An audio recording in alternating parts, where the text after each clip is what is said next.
professional. Call me Dr. Sticky, boy, don't come to me with that Reggie. When it come to weed, I'm picky, man. What up is YouTube? What they do, Caniacs? Caniac Chris here, back at you with another video. This is episode 17 of Calhoun's Fingernail, featuring a recap of the North Carolina game.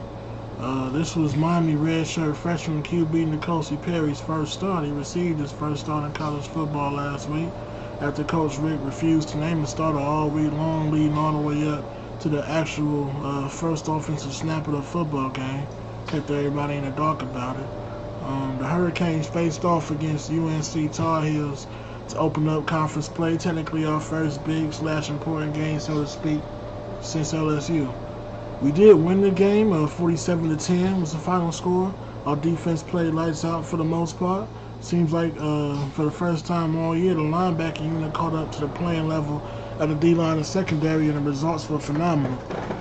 Quarterman played great. He had some kind of ankle injury during the game, but I've already heard that the x-rays on it came back negative, so that's a good thing. Linebacker Mike Smith out of Miami Northwestern High School played the best game of his career so far at the U. He was all over the place, looking like an All-American. We received news before the game started that linebacker DeAndre Wilder out of Carroll City, he sustained some kind of neck injury that's going to go ahead and sideline him for the rest of the season. They did say just for the season, though, not his career. So I wish him well on his journey back to full health and strength. Pittney played well once the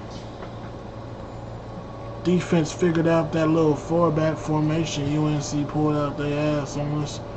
And Zach McLeod did his thing also with the limited playing time he had, as he's not seeing the field nearly as much as last year due to the new striker position Coach Manny Diaz has our defense lined up in for most of the time. Speaking of which, striker position player Romeo, I call him Baby Palomalu Finley, got himself an interception that he ran back to the crib. And speaking of turnovers for touchdowns, defensive end Joe Jackson also got a pick six. And in addition to that, opposing side defensive end Jonathan Garvin got a scoop and score off of a Shaq Quarterman sack of a quarterback that I don't recall if it was Chad Surratt or Nick Elliott at the time, as it didn't really matter who North Carolina put in at quarterback. They both got the business all night long. And when you got the defense creating 21 points on its own, not counting an additional 3 turnovers for a total of 6 altogether, they forced, which is a record number of appearances for the turnover chain in the turnover chain era in a single game. The offense, in fact, ain't have to do a whole lot. But that doesn't mean it didn't play well also. And the 10 points that UNC did score on us was a result of a field goal UNC got on its first drive, where they had much success running the ball out of their four-back formation Miami hadn't seen before, but still held on in the red zone, being Badone break style, to prevent UNC from punching it in the end zone and making them settle for a chip shot field goal, which was good. They did score a touchdown on another drive in the first half, due in large part to what I personally thought was a bullshit penalty called on defensive tackle Gerald Willis, who continues to be a beast, if I ain't said that already today in this video.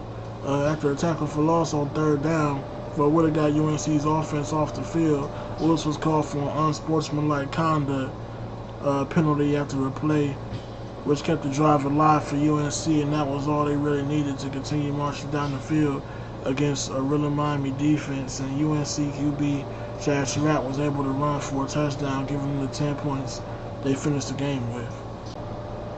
And that was the highlight of his day, as he spent much of the rest of the game getting throttled. On the other side was Miami's N'Kosi Perry, completing just 8 of his only 12 pass attempts for 125 yards, with 1 touchdown and 1 interception. He would add to this 26 yards on the ground on 6 rushing attempts, with a fumble lost in the sack where UNC defensive end Malik Carney put a smooth spin move on left tackle Tyree St. Louis to quickly get in the backfield and tackle N'Kosi Perry drawing the bar loose. The fumble was recovered by UNC, but the offense was forced into a 3-and-out on a subsequent drive by Miami's defense.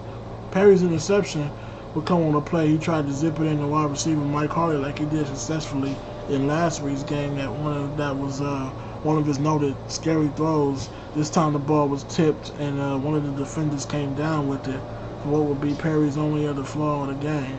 Much like his start in the FIU game, Perry was perfect through his first 5+ pass attempts. which is a trend that a lot of Miami fans hope to see continue before we saw an incomplete pass on offense. And even with just 8 completions on the day, 2 in particular were in spectacular fashion. One was with Perry running to his left, buying time to extend the play and unleashing a well-placed spiral pass about 45 yards down the field to a wide receiver, Mike Harley, and then finishing the same drive off, throwing open the previously well-covered wide receiver Darrell Langham, who caught the pass in the middle of the back of the end zone due to Perry's route anticipation. We also saw the running game flash some great plays with our stable of running backs led by Travis Homer and DJ Dallas, who both had explosive plays in the day. Homer, with his 56-yard run, he almost scored on before Dallas came out to run the ball in for his only touchdown of the day to go with this 114 yards on 11 carries, including along the 25 of his own. Trayon Gray out of Miami Kell City High School punched in the Canes' only other rushing touchdown of the day from the goal line as he's continuing to flourish in his role as a hell of an option when it comes to picking up the short, tough yards in those situations. Not much production all day from Reverend Jordan. According to his Twitter account, he saw a lot of double teams, which is a sign of respect. While the Hurricanes zoomed out to a controlling lead, thanks large in part to defensive efforts, and were able to keep the status quo for the entire second half. It is somewhat disappointing how much things slowed down production-wise, particularly on offense in the second half for the second week in a row. Hard to tell if this is due to going conservative in the play calling department or if the players themselves get comfortable or both. In either event, I personally would like to see that come to an end. I would like to see that change, especially now that it is officially Florida State week. I'll end the video there as I believe that's enough said. Let's go Canes. Sweet professional. Call me Dr. Sticky. Boy, don't come to me with that Reggie. When it come to weed, I'm